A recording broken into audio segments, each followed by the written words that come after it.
Formal nang tinapos ni Pangulong Ferdinand Marcos Jr. ang kanyang 4 na araw na state visit sa Japan na inilarawan niyang highly productive at constructive matapos makuha ang mahalagang kasunduan sa ekonomiya, seguridad at diplomasya para sa Pilipinas.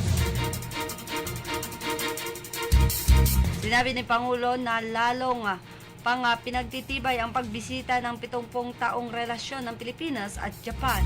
Kabilang sa naging tampok ng biyahe ng pakikipagpulong ni Marcos kina Emperor Naruhito at Empress Masako, gayon din kay Japanese Prime Minister Sanae Takahashi. Nagkasundo rin ang dalawang bansa na itaas ang kanilang ugnayan tungo sa Comprehensive Strategic Partnership. Pinalawag din ng Pilipinas sa Japan ang kooperasyon at depensa, enerhiya, artificial intelligence, kalakalan at maritime security.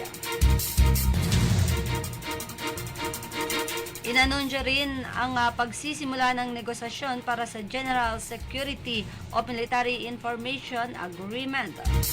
Samantala mga ka-Star Nation, umabot sa $3.4 billion ang investment pledges at business opportunities na nakuha ng Pangulo mula sa mga Japanese investors.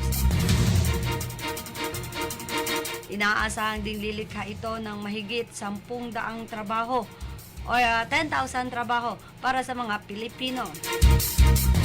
Nagpagkita rin si Marcos sa Filipino community sa Japan at tiniyak na mananatiling prioridad ng pamahalaan ang kapakanan ng mga overseas Filipino.